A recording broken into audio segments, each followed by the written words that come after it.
আজকে অনেক দিন পরে আমি মোটরসাইক্লিং ফর নুবসের এপিসোড কত আই গেস এপিসোড 6 রেকর্ড করতেছি। 5 অথবা 6 হবে। এবং এই বৃষ্টির মধ্যে পুরা আমার জামা প্যান্ট সব কিছু ভেজা। গাড়িগুলো হঠাৎ করে যখন ব্রেক করবে, কারণ ঢাকার রাস্তা অথবা হাইওয়ের রাস্তাতে যে কোনো সময় কুকুর বিড়াল দৌড় দেয়, মানুষ দৌড় দেয়, সব কিছুই দৌড় দেয়, জিনপরিও হয়তো দৌড় দেয়। সো হঠাৎ করে যখন গাড়িগুলো ব্রেক করবে, বৃষ্টি ভেজা রাস্তাতে কিন্তু চাকা স্কিড করে। এটা একটা বড় সমস্যা। আপনার যেই মোটরসাইকেলই হোক না কেন, যত মোটা চাকাই হোক না কেন, ঠিক আছে, এই কাটানোর থেকে হচ্ছে আমার 4 নাম্বার টিপস বৃষ্টি ভেজা রাস্তাতে, ওইটা হইতেছে হঠাৎ করে কাটাতে যাবেন না। হঠাৎ করে কাটানো জিনিসটা কি, এই জিনিসটা করি নাই দেখে আমি হাতিরঝিলে 2-3 দিন আগে নিয়ার ডেথ এক্সপিরিয়েন্স ওইখানে বেঁচে গেছি। যেমন মনে করেন এখন আমি অ্যাক্সেলারেশন করতেছি, স্পিড আস্তে আস্তে বাড়াইতেছি, বাট আমার সামনে গাড়ি ট্রাক বিভিন্ন জিনিস আছে, উল্টা সাইড দিয়ে যে একটা মোটরসাইকেল আসছে, দেখছেন, ভেরি গুড।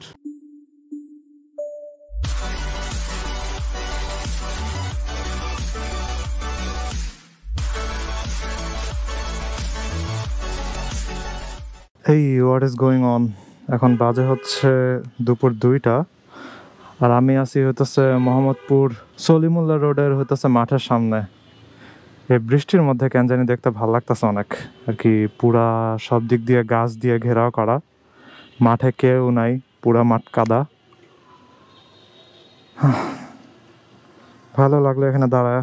আর এখানে হচ্ছে আমি ক্যামেরা সেট আপ করতেছিলাম, বাট ক্যামেরা সেট আপ করতে যা যে সমস্যা হয়েছে, আমি দাঁড়াইছি একটা গাছের নিচে। আমি ব্যাটারিটা ঢুকাইতে নিব ক্যামেরার ভিতরে, গাছের থেকে ঝপ করে পানি পড়ছে। পানি পরে একদম ব্যাটারি ভিজে টিজে গেছে। পরে টাওয়েল দিয়ে ব্যাটারি মুছলাম। আমি জানি না আজকে ক্যামেরার ভিতরে পানি ঢুকে নাকি, ঢুকলে আমি শেষ ভাই, আজকে আমি শেষ। যাই হোক, বাইক স্টার্ট দে। আজকে অনেক দিন পরে আমি মোটরসাইক্লিং ফর নুবসের এপিসোড কত আই গেস এপিসোড 6 রেকর্ড করতেছি। 5 অথবা 6 হবে। এবং এই বৃষ্টির মধ্যে পুরা আমার জামা প্যান্ট সব কিছু ভেজা। এই অবস্থায় আমি এখন তেজগাঁওয়ের ওদিকে যাব। জাস্ট 1 সপ্তাহ আগেই আমার 3-4 দিনের মতো হাই লেভেলের জ্বর ছিল, 103 ডিগ্রি। এত জ্বর টর হওয়ার পরও আজকে আমি আবার বৃষ্টিতে ভিজতেছি। যদিও ওই জ্বরটা ছিল আই গেস ভাইরাস জ্বর, কারণ আমার আব্বুর হয়েছে, তারপরে আমার হয়েছে, আবার আমার পরিচিত অনেকেরই হয়েছে। যাই হোক, আমি নর্মালি প্রত্যেক বছরই মনে করেন বৃষ্টি হইলে দিনের পর দিন খালি ভিজি আর ভিজি, তার ভিতরে আমার মোটরসাইকেল রাইড করা লাগে। সো এটার উপরে হচ্ছে আজকের মোটরসাইক্লিং ফর নুবস। সেটা হলো বৃষ্টিতে রাইড করা। এটা চলমান বৃষ্টিও হতে পারে অথবা কাদাওয়ালা রাস্তাও হতে পারে, যে বৃষ্টিতে কাদা টাদা দিয়ে একদম অবস্থা খারাপ, এর ভিতরে রাইড করা।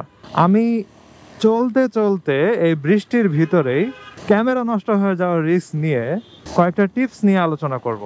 তার ভিতরে টিপ নাম্বার 1, একদম 1 নাম্বার এবং one of the most important tips হচ্ছে সোজা হয়ে চলবেন রাস্তায়। এটা বলতে আমি কি বুঝাইছি, আমরা অনেক সময় মনে করেন রাস্তার মধ্যে বিভিন্ন জায়গাতে মনে করেন চিপা চাপা দেখলে, জ্যাম ট্যাম দেখলে, অথবা হঠাৎ করে ভাঙ্গা দেখলে এমনি বামে কাটা দিই, ডানে কাটা দিই, এরকম বিভিন্ন জিনিস করি। সো যখন হচ্ছে রাস্তাটা ড্রাই থাকে এবং আমাদের টায়ারে হচ্ছে প্রেশারটা ভালো মতো অ্যাডজাস্ট করা থাকে, তখন ট্র্যাকশনটা অনেক ভালো ধরে। এই কারণে ফ্রিকশনটা অনেক ভালো হয় রাস্তার সাথে। আর ফ্রিকশন যত ভালো করে হবে, আপনি তত ভালো করে হচ্ছে লিন হইতে পারবেন, সব কিছু করতে পারবেন। এখানে আবার কি হইলো, বাট বৃষ্টি ভেজা রাস্তা, এইটাকে আসলে লিন হওয়ার জন্য মোটেও ট্রাস্ট করা যাবে না। আপনার রাস্তা যতই স্মুথ হোক না কেন, যতই পারফেক্ট পেভ রোড হোক না কেন, আপনি বিদেশের হচ্ছে অনেক ভিডিওতে দেখবেন যে একদম পারফেক্ট রোড, ঠিক আছে, ইউরোপিয়ান রোড, ওইখানেও পিছ লাগায় পড়ে যেতেছে, এরকম অবস্থা। তারপরে ওইসব মোটরসাইকেলের টায়ার হইতেছে আমাদের থেকে অনেক মোটা, কিন্তু ওইসব মোটরসাইকেলই পিছ লাগায় পড়ে যেতেছে। চিন্তা করেন, তাহলে জিনিস হইতেছে আপনি কি একটুও বাঁকা হইতে পারবেন না? না, এরকম না। এই যে এইমাত্র দেখলেন যে আমি একটু বাঁকা হয়েছিলাম মোড় ঘুরে বের হওয়ার সময়, বাট একদম লিন হয়ে যে টার্ন নেয়, যেমন হাতিরঝিলের রোডে আমি মাঝে মধ্যে যেরকম করি রাতের বেলা হচ্ছে বাসায় আসার সময়, সো ওরকম আসলে ভেজা রাস্তাতে কখনোই ট্রাই মারা উচিত না। এটা গেল টিপ নাম্বার 1। এবার হইতেছে সেকেন্ড টিপস। ওইটা হলো হালকা পাতলা আমি তো লিন হই, কিন্তু কখনোই রাস্তার মাঝখানের যে হোয়াইট লাইন থাকে অথবা ইয়েলো লাইন থাকে, ওইগুলার উপরে হালকা কাত হওয়া, ওই জিনিসটাও একদম অ্যাভয়েড করা উচিত। ইউটিউবে একটা ভিডিও দেখছিলাম অনেক আগে, তখন আমার নিজেরও মোটরসাইকেল ছিল না। ওইটা ছিল হচ্ছে আই গেস কাওয়াসাকি ZX600 নাকি ইয়ামাহা R6, জানো 600 সিসির একটা মোটরসাইকেল। ওইটা হইতেছে জাস্ট নিয়ে বের হয়েছে ভোরবেলায়, রাইডিং টু ইউনিভার্সিটি এরকম টাইপের একটা ভিডিও আর কি। রাস্তার মাঝখানে যে ইয়েলো লাইন থাকে, এই রাস্তাতে তো নাই, কিন্তু ধানমন্ডির অনেক রাস্তাতেই আছে। আমি যখন উদ্ভাসে ক্লাস নিতে যাই ওইসব ভিডিওতে দেখবেন যে আমি অনেক সময় ইয়েলো লাইনের উপর দিয়ে যাই। যাত্রী দেখা যে কিরকম একটা ব্রেক করলো, যাক ভেজা রাস্তা তো আমি ব্রেক করতে পারছি ঠিকঠাক মতো।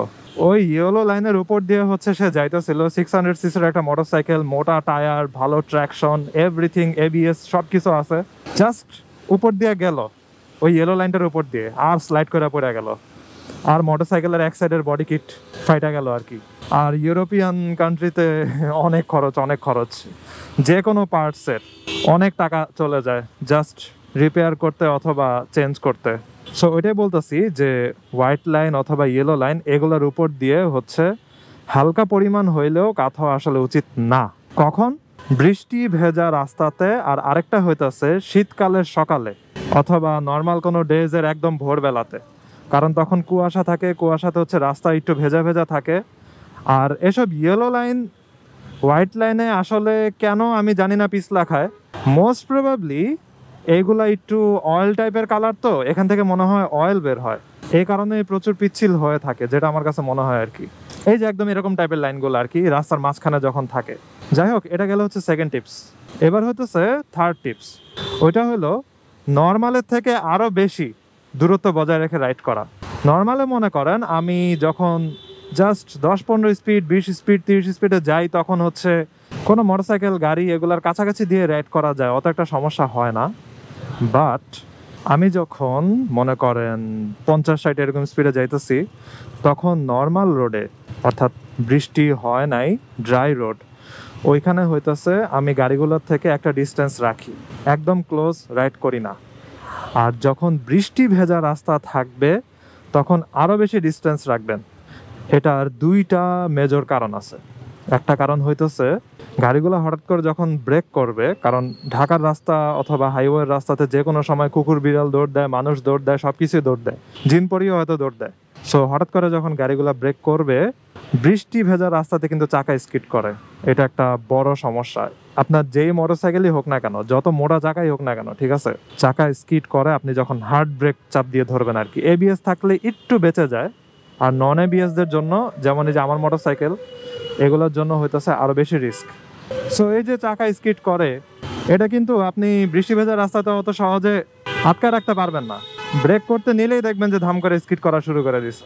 বৃষ্টি ভেজা রাস্তাতে কয়েকবার আমার এরকম হয়েছে যে হঠাৎ করে কেউ চলে আসছে, অথবা ডানের গলি দিয়ে হঠাৎ করে টেসলা বের হয়েছে, আমি ব্রেক করছি, সামনের চাকা লক হয়ে গেছে আর পিছনের চাকা হচ্ছে স্কিড করে ড্রিফট হয়ে গেছে আর কি। চাকা একদম এরকম হয়ে গেছে। সো চাকা না আর কি, মোটরসাইকেল এরকম কাত হয়ে গেছে। তো এরকম ঝামেলাগুলা হয়, এই কারণে আপনি গাড়িগুলো থেকে দূরত্ব বজায় রাখেন। এটা তো একটা কারণ। আর আরেকটা মেজর কারণ হচ্ছে গাড়িগুলো থেকে দূরত্ব বজায় রাখার, আটকা দিছে, থাক দাঁড়াই। সেকেন্ড মেজর রিজন হইতেছে গাড়ি অথবা বড় বড় ভেহিকেল এগুলো থেকে দূরত্ব বজায় রাখার, ওইটা হতেছে রাস্তা অনেক সময় পটহোলস থাকে, এগুলা বৃষ্টি ভেজা রাস্তাতে তেমন একটা বোঝা যায় না, পানি দিয়ে একদম ঢাকা থাকে। আর একটা জিনিস হচ্ছে ঢাকার রাস্তায় অথবা বিভিন্ন জায়গার রাস্তা অনেক সময় খোলা ম্যানহোল থাকে, যে খোলা ম্যানহোলে কয়েকদিন আগে একজন মহিলা বাসায় ফেরার সময় পরে গিয়ে মারা যায়, এবং 2 দিন ধরে তার লাশই পাওয়া যায় নাই। 2 দিন পরে তার লাশ পাওয়া গেছে আর কি। কেমন প্যাথেটিক আমাদের লাইফ, আমাদের লাইফের কোনোই দাম নাই। আমরা যারা ঢাকাতে থাকি অথবা আমরা যারা বাংলাদেশে, আমাদের লাইফের কোনোই দাম নাই। খোলা ম্যানহোল পড়ে থাকে রাস্তার ভিতরে, কেউ কোনো কেয়ারও করে না। যাই হোক, সো আপনি যদি বড় ভেহিকেল অথবা যেসব ভেহিকেল হচ্ছে আপনার সাইড ব্লক করে রাখে, দূরে কি আছে দেখা যাইতেছে না, এই জন্যই হচ্ছে আপনি একটু দূরত্ব বজায় রাখবেন, যেন হঠাৎ করে যদি খোলা ম্যানহোল পড়ে যায় অথবা পটহোল পড়ে যায়, আপনি ব্রেক করার জন্য যথেষ্ট সময় পান অথবা একটু কাটাইতে পারেন। এই কাটানোর থেকে হচ্ছে আমার 4 নাম্বার টিপস বৃষ্টি ভেজা রাস্তাতে, ওইটা হইতেছে হঠাৎ করে কাটাতে যাবেন না। হঠাৎ করে কাটানোর জিনিসটা কি, এই জিনিসটা করি নাই দেখে আমি হাতিরঝিলে 2-3 দিন আগে নিয়ার ডেথ এক্সপিরিয়েন্স ওইখানে বেঁচে গেছি। ওইটা আমি মোটরসাইক্লিং ফর নুবসের পরের এপিসোডে বলবো, নিয়ার ডেথ এক্সপিরিয়েন্স নিয়ে। এই হঠাৎ করে কাটানোর জিনিসটা করি নাই, তাই আমি বেঁচে গেছি। আমার ইউনিভার্সিটির সামনে একবার একটা ঘটনা হয়েছিল, তখন আমি ফার্স্ট ইয়ার নাকি সেকেন্ড ইয়ারে ছিলাম, ঘুরি ঘুরি বৃষ্টি পড়তেছিল, রাস্তা ভেজা ছিল, তখন আমি জাস্ট সাইকেল চালাইতাম, আমি সাইকেল নিয়ে হাঁটতে হাঁটতে বের হয়েছি ইউনিভার্সিটির গেট দিয়ে। এখন একটা সমস্যা হইতেছে, আমাদের ইউনিভার্সিটির সামনে কোনো স্পিড ব্রেকার নাই, একটা ওভারব্রিজ আছে একটু দূরে, বাট কোনো স্পিড ব্রেকার নাই। এই কারণে দূর থেকে গাড়ি মোটরসাইকেল এরা সবাই ভালোই জোরে জোরে আসে। এখন আমাদের ইউনিভার্সিটি বুটেক্স, ওইটার পাশে পলিটেকনিক্যালও আছে। সো যখন যে কোনো ইনস্টিটিউশনেরই যখন ছুটি হয় তখন অনেক মানুষ বের হয় একসাথে। কিছু মানুষ হেঁটে রাস্তা পার হইতে নেয়, কিছু মানুষ রাস্তার ভিতরে কি এবারে টেসলার কি হলো, কিছু মানুষ রাস্তার ভিতরে দাঁড়া দাঁড়া বাস খোঁজে, কারণ ওদিক দিয়ে নারায়ণগঞ্জের বাস যায়, গাজীপুরের বাস যায়, তো ওগুলোর জন্য দাঁড়ায় থাকে। এখন একটা পাঠাও ড্রাইভার, সে কি করছে, অধৈর্যভাবে রাইড করতেছিল অনেক জোরে জোরে, একটা বাসের একদম পাশে দিয়ে রাইড করতেছিল। সো বাসে ওঠার জন্য তো মনে করেন মানুষ দাঁড়ায়, আবার বাস থেকে কিন্তু মানুষ নামেও, ঠিক আছে। এখন বাস থেকে অনেক সময় মানুষেরা লাফ দিয়ে নেমে যায়। এই যে বাসটা স্লো করছে, ওই পাঠাও ড্রাইভার স্লো করে নাই। সো বাসে থেকে কি করছে, মানুষ একজন লাফ দিয়ে নামছে। এখন ওই মানুষকে বাঁচানোর জন্য অথবা ওই মানুষের সাথে যেন সংঘর্ষ না হয়ে যায়, এই জন্য সে কি করছে, কাটাইতে নিছে এরকম করে, ঠিক আছে। এরকম করে কাটাইতে নিয়ে পিছলা খায়া পড়ে ছেঁচড়াইতে ছেঁচড়াইতে অনেক দূরে গিয়ে একটা ভাঙ্গা গাছ ছিল, ওটার সাথে বাড়ি খায় থামছে। ভাগ্য ভালো মোটরসাইকেলের সে নিচে পড়ে যায় না, সে মোটরসাইকেল থেকে আলাদা হয়ে গেছিল, কারণ মোটরসাইকেলের নিচে পড়ে গেলে মোটরসাইকেলের ওজনের কারণে তার হাড় ভেঙে যেত। সো এখানে দুইটা কারণ, একটা হইতেছে আপনি যখন কাটাইতে নিবেন অনেক বেশি স্পিডে থাকা অবস্থাতে। আমি একটু আগে কিন্তু একটু ডেমনস্ট্রেশন করায় দেখাইতে নিছিলাম যে কেমনে কাটাইতে নিছে, বাট আমার কিন্তু স্পিড কম ছিল, তাই কোনো সমস্যা হয় নাই। সো আপনি বৃষ্টি ভেজা রাস্তাতে যখন কাটাইতে নিবেন স্পিডের মধ্যে, তখন পড়ে যাওয়ার পসিবিলিটি মোর দেন 50%। সো কেন আপনি এত রিস্ক নিয়ে বেশি স্পিডে রাইড করতে যাবেন? আপনি একটু কম স্পিডে রাইড করেন, সোজা হয়ে রাইড করেন। সোজা হয়ে রাইড করলে তো আপনার ওই সমস্যাগুলোতে পড়তে হয় না। কি ব্যাপার, গাড়িগুলো দেখি উল্টা ঢুকে গেল ওই রাস্তা দিয়ে। যাই হোক, কাটায় যাওয়ার সময় পড়ে যাওয়ার আরেকটা বড় কারণ হইতেছে, বৃষ্টি ভেজা রাস্তা না থাকলেও আপনার টায়ারের বয়স যদি 20,000 কিলোমিটার প্লাস হয়, তখন কিন্তু একটু ব্রেক করতে নিলেই ঘ্যাস ঘ্যাস করে ওঠে, কাটাইতে নিলে স্লিপ খায় পড়ে যায়, হার্ড ব্রেক করতে নিলে ড্রিফটিং করে গাড়িগুলোর মতো। এরকম বিভিন্ন জিনিস হয় আপনার মোটরসাইকেল যখন 20,000 কিলোমিটার পার হয়ে যাবে আর কি। বাট যেহেতু আমি মোটরসাইক্লিং ফর নুবসের ভিডিও করতেছি, তাই ধরে নিছি আপনার মোটরসাইকেল নতুন অথবা 4-5 হাজার কিলোমিটার চালাইছেন, অথবা অনেকে মোটরসাইক্লিং ফর নুবসের ভিডিও দেখে যারা মনে করেন অনেক বছর ধরে মোটরসাইকেল চালায়। বাট আমি আশা করি যে তারা সবাই সচেতন, 20,000 কিলোমিটার পার হয়ে গেলেই সেফ আপনার টায়ারটা চেঞ্জ করে ফেলা আর কি। সো এটা গেল একটা টিপস। এইবার 5 নাম্বার, মনে হয় 5 নাম্বার টিপসের কথা বলবো। যেই রাস্তাতে ঢুকতেছি এই রাস্তাকে নিয়ে একটা টিপস থাকবে। সো এখন আমি বৃষ্টির মধ্যে একটা রাইড করব এই হাতিঝিলের বাঁকানো রাস্তাতে। সো এখানে খেয়াল করবেন যে বৃষ্টিতে আমি কতটুকু কাত হই এবং কতটুকু স্পিডে। যেমন মনে করেন এখন আমি অ্যাক্সেলারেশন করতেছি, স্পিড আস্তে আস্তে বাড়াইতেছি, বাট আমার সামনে গাড়ি, ট্রাক, বিভিন্ন জিনিস আছে। উল্টা সাইড দিয়ে যে একটা মোটরসাইকেল আসছে, দেখছেন? Very good. এখন এই যে আমি এখানে রাইড করতেছি, দেখেন আমি একটা মডারেট স্পিড রাখছি, কারণ আমি এখানে এই যে কাত হইতেছিলাম। এই যে এই জায়গাটা, এইখানে যে একটু লিন হওয়া লাগে অথবা টার্ন নেওয়া লাগে, এখানে দেখেন আমি তেমন একটা লিনই হইতেছি না।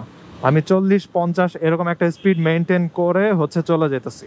লিন যেন না হওয়া লাগে, এজন্য আপনি কি করতে পারেন, ওইটা আপনি একদম সাইডের এগুলা ঘেঁষে থাকবেন না, আপনি একটু মাঝামাঝি এদিকে থাকবেন। তাহলে আপনি যখন টার্ন নিবেন তখন আপনার অতটা লিন হওয়া লাগবে না। যেমন মনে করেন এই যে আমি এদিকে আছি, এই যে যখন আমি টার্ন নিতেছি, এই যে দেখছেন আমি এখন সোজা চলে যেতেছি। বাট আমি যদি এগুলোর সাথে থাকতাম এবং আমার পাশে আরেকটা গাড়ি থাকতো, তখন আমার লিন হওয়া ছাড়া আর কোনো উপায় থাকতো না।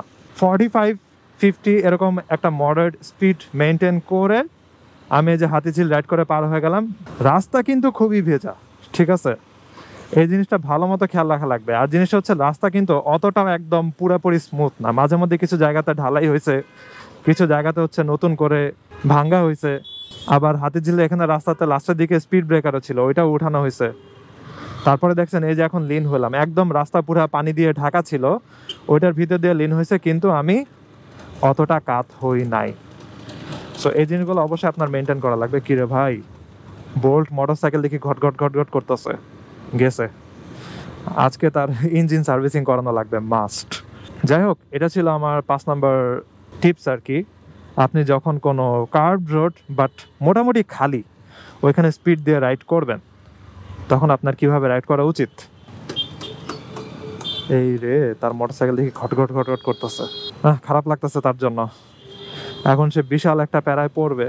আবার এমনও হইতে পারে যে সে সার্ভিসিং করার পরে মোটরসাইকেলটার এই একই অবস্থা, সে এইভাবেই চালায়, হইতে পারে। এই যে খটখট করতেছে। এবার বৃষ্টি ভেজা রাস্তাতে রাইড করার লাস্ট একটা টিপস বলি। আমি আমার গন্তব্যস্থলে চলে আসছি। আসলে আরও অনেক কিছু বলার থাকে, কিন্তু ভিডিও অনেক বড় হয়ে যায়। জানি না, এই ভিডিওটার হয়তো আমি পার্ট 2 করতে পারি। আসলে বৃষ্টি ভেজা রাস্তাতে রাইড করার অনেক ধরনের সতর্কতা এবং টিপস আছে। তো লাস্ট আরেকটা টিপস বলে আমি ভিডিওটা শেষ করি, ওটা হইতেছে ডিস্ক ক্লিন রাখা।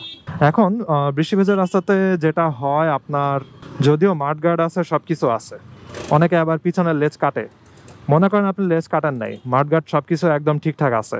সো আপনার কাছে তখন মনে হতে পারে, আচ্ছা যেহেতু সব কিছু ঢাকাই আছে, তো আমার মোটরসাইকেলের ডিস্কে তো কাদা টাদা লাগবে না, এটা ওয়েল প্রোটেক্টেড। বাট এখানে যে ঝামেলাটা হয়, আমি যে কোনো রাস্তাতে রাইড করার সময় যেটা দেখছি, আমার মোটরসাইকেল থেকে আমার চাকাতে কাদা না উঠলেও আশেপাশে যেসব গাড়ি মোটরসাইকেল যেগুলো যায়, ওগুলো থেকে কাদা ছিটে আমার এদিকে সব ভরা যায় এবং ডিস্কের উপরে পড়ে। পরে যে সমস্যাটা হয়, এই ডিস্ক তো ঘুরে ঘুরে ঘুরে ওই সব বালি কাদা এগুলা কই যায়, এগুলা যায় হইতেছে ব্রেক শুতে। পরে কি হয়, ব্রেক শুটা অনেক ফাস্ট ক্ষয় হয়ে যায়। ক্ষয় হওয়া পরের কথা, তার থেকে আরও গুরুত্বপূর্ণ জিনিস হইতেছে ব্রেক শুতে তখন ব্রেক কম ধরে, আর ডিস্কও আস্তে আস্তে চিকন হয়ে যায়। এবং ডিস্ক আস্তে আস্তে যখন ক্ষয় হইতে হইতে চিকন হয়ে যায়, তখন ডিস্ক টাল হয়ে যাওয়ার সম্ভাবনা অনেক বেশি থাকে। টাল হয়ে যাওয়া বলতে বোঝা হচ্ছে ডিস্কটা চিকন হয়ে যাওয়ার কারণে আস্তে আস্তে অনেক সময় বাঁকা হয়ে যায়। তো এগুলা খুবই ডেঞ্জারাস আর কি, লিটারালি আপনার লাইফ থ্রেটেনিং ডেঞ্জার এটা। তাই যেটা করবেন, আপনি যখনই রাইড শেষ করবেন, দিনের যে কোনো সময়, মনে করেন আপনার দিনে আরও অনেক রাইড করা বাকি আছে, আপনার বিভিন্ন জায়গাতে যাওয়া লাগবে, ঠিক আছে, তারপরও আপনি যখনই কোথাও থামবেন, রাইড শেষ করবেন, তখনই হচ্ছে ডিস্কটা একটু মুছে নেবেন। এবং আমি যেটা বলছি ওইটা সত্যি নাকি আপনি চেক করতে পারেন। দেখবেন যে আপনার মাডগার্ড আছে, সব কিছু আছে, বাট কাদা দিয়ে দেখবেন যে ভরে গেছে আপনার সাইড এভরিথিং। এই কারণে জিনিসটা বললাম। যাই হোক, সব কিছু নিয়ে তো বলা হয় নাই, তারপরও এই জিনিসগুলো হচ্ছে অনেক গুরুত্বপূর্ণ। আমি ডেইলি রাইড করার সময় এই জিনিসগুলো সবসময় মাথায় রাখি। সো আজকের ভিডিও এখানে শেষ করি। I hope you guys like this video. If you are watching for the first time, you subscribe. তো সি ইউ নেক্সট টাইম। ভালো থাকুন, সাবধানে রাইড করেন। টাটা। I wake up to a little bit of drool on my pillow, feel like it's gonna be a bad day. Yeah, I'm tired of shit, and the coffee ain't hit yet, damn ain't that great. I don't wanna go to work, cause my boss is a jerk, and I'm not even that paid. I need a change in my life, cause I don't feel alive, and there's nothing that makes me happy.